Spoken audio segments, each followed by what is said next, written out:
এই মুহূৰ্তত আমি দেখুৱাব বিচাৰিছোঁ শক্তি প্ৰদৰ্শন কেনেধৰণে শক্তি প্ৰদৰ্শন কৰি তেওঁলোকে ৰাজপথ অৱৰোধ কৰিছে। এয়া সদৌ অসম প্ৰাথমিক আৰু উচ্চ প্ৰাথমিকৰ যি ৰান্ধনী কৰ্মী সহায়িকাসকল আছে আৰু তেওঁলোকে ইতিমধ্যে শক্তি প্ৰদৰ্শন কৰি এনেধৰণে GS ৰোড ইতিমধ্যে যি মূল পথ খানাপাৰাৰ পৰা যিটো GS ৰোডৰ মূল সংযোগী পথ আছে সেই পথ ইতিমধ্যে মূল ঘাইপথ এনেধৰণে বন্ধ কৰি ৰাজপথত বহি পৰিছে আৰু তামোল পাণ লৈ তেওঁলোকে চৰকাৰক আহ্বান জনাইছে আৰু কাটৰ আহ্বান জনাইছে মুখ্যমন্ত্ৰী হিমন্ত বিশ্ব শৰ্মাই এইসকল ৰান্ধনী যি কান্দোন তেওঁলোকে দিব লাগে বুলি কৈছে। তেওঁলোকৰ যিসমূহ দাবী আছে আমি দাবীবোৰ জানিম তেওঁলোকৰ দাবী কি আছে, কিন্তু তেওঁলোকৰ যিটো হুংকাৰ আমি দেখুৱাইছোঁ GS ৰোডৰ ইতিমধ্যে আবদ্ধ কৰি তেওঁলোকে এনেধৰণে ৰাজপথতে বহিছে মূল যিটো ঘাইপথ আৰু ঘাইপথত বহি শ ইতিমধ্যে ৰান্ধনী কৰ্মী সহায়িকা আহি এনেধৰণে প্ৰতিবাদী কাৰ্যসূচী মই পোনে আপোনাৰ ওচৰলৈ যাম। বহুবাৰ আপোনালোকে দাবী কৰিছে, বহুবাৰ আপোনালোকে চৰকাৰৰ ওচৰলৈ স্মাৰক পত্ৰ প্ৰদান কৰিছে, তাৰ পাছতো আপোনালোকৰ যিসমূহ দাবী আছে সেই দাবীসমূহ মানি লোৱা নাই আৰু তাৰ পৰিপ্ৰেক্ষিতত আজি আপোনালোকে ৰাজপথ অৱৰোধ কৰি এনেধৰণে প্ৰতিবাদী কাৰ্যসূচী ৰূপায়ণ কৰিছে। মুখ্যমন্ত্ৰী ডাঙৰীয়াক আমি গোৱা দি আমি তামোল পাণ দি আমি বিচাৰি আহিছোঁ মুখ্যমন্ত্ৰী ডাঙৰীয়াক, যিহেতু নেকি মুখ্যমন্ত্ৰী ডাঙৰীয়া বহুত ভাল কাম কৰিছে। আজিলৈকে বেয়া কাম এটা কৰাও নাই। তেওঁলোকে 5খন ৰাজ্যত কি এতিয়া আকৌ নতুনকৈ কিবা এটা কৰিবলৈ গৈ আছে ভাল কাম। গতিকে আমাৰ ৰান্ধনীসকলৰ হৈ কাম কেতিয়া কৰিব ভাল কাম? ৰান্ধনীসকলৰ দুখ কেতিয়া বুজি পাব তেওঁলোকে? গতিকে আমি মামাক আমি মৰমে আমি গোৱা লৈ আমি তেওঁক আহ্বান জনাইছোঁ যাতে আমাৰ আইসকলৰ দুখ বুজি পাওক। তেওঁ আজিলৈকে ৰান্ধনীসকলৰ হৈ আজি 3 বছৰ দিন উকলি গ'ল। তেওঁৰ এতিয়া নতুন চৰকাৰ হ'বলৈ হ'ল, চৰকাৰ ভাঙিবলৈ হ'ল। তেওঁক আমি বিশ্বাস কৰিছিলোঁ যে মামাই আমাক সন্মান কৰিব, মামাই আমাৰ দুখ বুজি পাব, আমি ভাল এজন মুখ্যমন্ত্ৰী পাইছোঁ। কিন্তু আজিলৈকে মামাই আমাৰ দুখ বুজি নাপালে। সেইকাৰণে মামাক আমি 2 মিনিটৰ সময়, মামা গুৱাহাটীত আছে বুলি আমি গম পাওঁ, সেইকাৰণে আমি 2 মিনিটৰ সময় আমাক মামাই দিয়ক। 1500 টকাৰ পৰা 9600 টকা বৃদ্ধি কৰক আৰু আমাৰ মেডিকেল পেঞ্চন আৰু যিটো নেকি 22 চনৰ মাৰ্চৰ 25 তাৰিখে কৈছিলে যে অৰুণোদয় দিম, আজিলৈকে কিন্তু আমাক অৰুণোদয় নিদিলে। তাৰো আমাৰ বহুত কথা মামাক সুধিবলগীয়া আছে। আমাৰ আন্দোলন কৰিবলৈ মন নাযায়। মামা চৰকাৰখনে আন্দোলন বেয়া পায়, কিন্তু আজি মামাই বাধ্য কৰি দিছে। মামাক আন্দোলনৰ হিচাপত আমি বিচাৰিব লগা হৈছে। কিয় মামা? আপুনি জানো পুত্ৰ নহয়? আপুনি মাসকলৰ দুখ কিয় বুজি নাপায় মামা? সেইকাৰণে মামাক আমি আজি বিচাৰি যাবলৈ আহিছোঁ। ইতিমধ্যে গম পাইছোঁ ভাল খবৰ কিবা আছে বুলি আমাক জনাইছে। আমাক ইয়াৰ পৰা 5 গৰাকী প্ৰতিনিধি মাতিছে। আমি চাওঁ, যদি আমি সফলতা নহওঁ অহাকালিলৈ আমি কুকুৰাঝাৰৰ ৰেলপথ আমি বন্ধ কৰিম আৰু তাৰ জগৰীয়া হ'ব মামা নিজেই। আমি বাইদেউ মই অকণ আপোনাৰ ওচৰলৈ আহিছোঁ, যেতিয়া অৱসৰ হ'ব যেতিয়া বয়স উকলিব আপোনালোকে যেতিয়া অৱসৰকালীন সময় সেই সময়ত আপোনালোকক কোনো ধৰণৰ পেঞ্চন থাকিব, কিন্তু আপোনালোকে চৰকাৰৰ ওচৰত দাবী কৰি আহিছিলে আৰু দাবীসমূহ চৰকাৰে মানি লোৱা নাই। আমাৰ দাবীসমূহ আজি বহুত দিনৰ পৰাই কৰি আহিছোঁ, কিন্তু আজিলৈকে আমি একো সুফল পোৱা নাই। আজি সেইকাৰণে পথ অৱৰোধৰ কাৰ্যসূচীটো লোৱা হ'ল আৰু এতিয়া তৎমুহূৰ্তত গম পাইছোঁ যে তেখেতলোকে আমাক আমন্ত্ৰণ জনাইছে।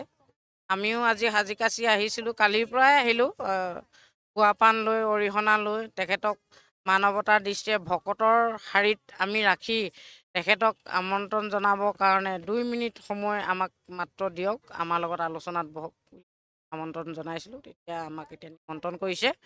গতিকে আমাৰ 5 গৰাকী সদস্য যোৱা হ'ব প্ৰতিনিধি। তাত এতিয়া কি হয় আলোচনাত, এতিয়া আলোচনাৰ ভিতৰৰ বিষয়বস্তুটোতো এতিয়া গম পোৱা নাই, কিখিনি হয় এতিয়া আহিহে ক'ব পাৰিম। আচলতে নিৰ্বাচন আহিলে, যেতিয়া নিৰ্বাচন আহে সেয়া বিধানসভাই হওক, লোকসভা হওক, পঞ্চায়ত নিৰ্বাচনেই হওক, নিৰ্বাচন অহাৰ লগে লগে প্ৰতিশ্ৰুতি বন্যা বয় আৰু প্ৰতিশ্ৰুতি তেওঁলোকক দিয়া যায়।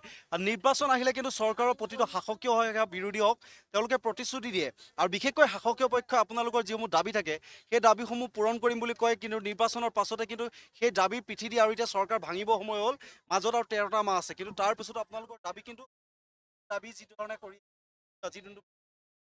সঁচাক আপোনালোকে ইলেকশ্যন আহিলে আমাৰ শাসকীয় পক্ষৰ চৰকাৰে বিজেপি চৰকাৰে কৈ থাকে আপোনালোকৰ এইটো আঁচনি দিম, সেইটো দিম দিয়ে।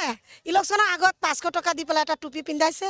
আমি 500 টকা পাই সেই চেণ্ট্ৰেলৰ 1500 টকা দি পেলাই আমি ঘৰখন যেনে তেনে চলাইছোঁ। 1500 টকা আজিকালি জানে চিলিণ্ডাৰ এটা পোৱা নাযায়। গতিকে চৰকাৰ এতিয়া ভাঙিবলৈ সময় হ'ল, সময়টো নাই, 13 মাহ আছে। আমি আকৌ আন্দোলন ল'বলগীয়া হ'ল। আমি আশাৰে বাট চাই আছোঁ। অৰুণোদয় দিব বুলি কেবিনেটত কৈছে, অৰুণোদয় দিব, সেইটোও দিয়া নাই। গতিকে আমি আশাৰে বাট চাই আছোঁ। চাওঁ আজি 5জনীয়া দল মাতিছে, আজি কি ৰিজাল্টটো দিয়ে আমি আশাৰে বাট চাই আছোঁ। ভাল ৰিজাল্ট পাম।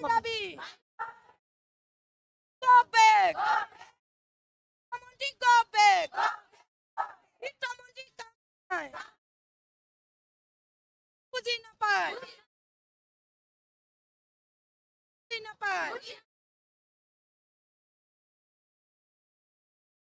আমি দেখুৱাইছো যে অজন্তা নেওগকলৈ হুংকাৰ দিছে তেওঁলোকে যিহেতু বিভাগীয় মন্ত্ৰীগৰাকীয়ে বিভিন্ন সময়ত তেওঁলোকক প্ৰতিশ্ৰুতি দিছে কিন্তু এই প্ৰতিশ্ৰুতি পূৰণৰ ক্ষেত্ৰত বাৰে বাৰে তেওঁলোকক যি ধৰণে আশা দিয়া হয় সেই আশা কিন্তু প্ৰতিফলিত কথাৰ মতে কিন্তু তেওঁলোকক পূৰণ কৰি নিদিয়াৰ বাবে এনেধৰণৰ প্ৰতিবাদী কাৰ্যসূচী ৰূপায়ণ কৰিছে এতিয়া তেওঁলোকক যিহেতু 5গৰাকীকৈ যি প্ৰতিনিধি ইতিমধ্যে নিমন্ত্ৰণ দিছে এই প্ৰতিনিধিসকলৰ সৈতে যি আলোচনা হ'ব এই আলোচনাৰ পাছত কিন্তু তেওঁলোকৰ ক্ষেত্ৰত যদি কোনো ব্যৱস্থা গ্ৰহণ নকৰে তেতিয়াহ'লে বা তেওঁলোকে যিসমূহ দাবী তেওঁলোকে বিচাৰিছে দাবী পূৰণৰ কথাত দাবী পূৰণত তেওঁলোকে দাবী কৰি আহিছে সেই দাবীসমূহ যদি পূৰণ নকৰে তেনেহ'লে কিন্তু এই 5জনীয়া প্ৰতিনিধি গৈ তেওঁলোকে যদি আশানুৰূপ তেওঁলোকে বাৰ্তা লাভ নকৰে তেনেহ'লে পৰৱৰ্তী সময়ত তেওঁলোকে কুকুৰাঝাৰকে ধৰি বিভিন্ন ৰাজপথ ঘেৰাও কৰাৰ লগতে ৰেলপথসমূহ অৱৰোধ কৰাৰ কথা ইতিমধ্যে কৈছে আমি এই মুহূৰ্তত দেখুৱাইছোঁ যে ৰাজপথ কেনেদৰে খানাপাৰাৰ পৰা যিটো GS ৰোডৰ সংযোগী যিটো পথ মূল পথ ইতিমধ্যে আবদ্ধ কৰি তেওঁলোকে ৰাজপথত বহি পৰিছে আৰু এয়া হৈছে ৰান্ধনী কৰ্মী সহায়িকাৰ যি শক্তি আৰু এই শক্তি ইতিমধ্যে ৰাজ্যৰ যি প্ৰায় লাখ লাখ যি ধৰণে ৰান্ধনী কৰ্মী সহায়িকা আছে আৰু সেই সহায়িকাসকলে প্ৰতিটো স্থানৰ পৰা ইতিমধ্যে ৰাজ্যৰ বিভিন্ন প্ৰান্তৰ পৰা অহা এইসকল ইতিমধ্যে ৰান্ধনী কৰ্মী সহায়িকা ইতিমধ্যে তেওঁলোকে গুৱাহাটী মহানগৰ আহি দিছপুৰৰ জনতা ভৱনৰ নিচেই কাষতে তেওঁলোকে যি শক্তি প্ৰদৰ্শন কৰিছে আৰু পৰৱৰ্তী সময়ত যদি তেওঁলোকৰ যিসমূহ দাবী আছে এই দাবীসমূহ যদি পূৰণ নকৰে এই দাবীসমূহৰ ক্ষেত্ৰত যদি তেওঁলোকে কোনো ব্যৱস্থা গ্ৰহণ নকৰে তেনেহ'লে কিন্তু অনাগত সময়ত ৰাজ্যৰ প্ৰান্তে প্ৰান্তে তেওঁলোকে প্ৰতিবাদী কাৰ্যসূচী ৰূপায়ণ কৰে নহয় অনাগত সময়ত তেওঁলোকে 26ৰ বিধানসভা নিৰ্বাচনতো প্ৰত্যুত্তৰ দিবলৈ ইতিমধ্যে সাজু হৈছে আৰু এই মুহূৰ্তত আমি দেখুৱাইছোঁ গুৱাহাটী যিটো খানাপাৰাৰ পৰা যিটো GS ৰোডৰ মূল সংযোগী পথ আছে সেই পথ আবদ্ধ কৰি কেনেধৰণে তেওঁলোকে তেওঁলোকৰ দাবীৰ আচলতে দাবী পূৰণৰ স্বাৰ্থত এনেধৰণে প্ৰতিবাদী কাৰ্যসূচী ৰূপায়ণ কৰিছে আৰু পৰৱৰ্তী সময়ত ইতিমধ্যে মই কৈছোঁৱে যে চৰকাৰী পক্ষই ইতিমধ্যে 5গৰাকী প্ৰতিনিধি তেওঁলোকে মাতিছে আৰু 5গৰাকী প্ৰতিনিধিয়ে তেওঁলোকৰ যদি তেওঁলোকৰ যি ধৰণে দাবীসমূহ ক্ষেত্ৰত যি ধৰণৰ দাবী আছে এই দাবী ক্ষেত্ৰত যদি তেওঁলোকে বিচৰা ধৰণে আশ্বাস দিব নোৱাৰে বা আশা পূৰণ কৰিবলৈ সমৰ্থ নহয় তেনেহ'লে কিন্তু পৰৱৰ্তী সময়ত ইয়াতকৈ ভয়ংকৰ আন্দোলন তেওঁলোকে কৰিব বুলি ইতিমধ্যে আমাক জনাইছে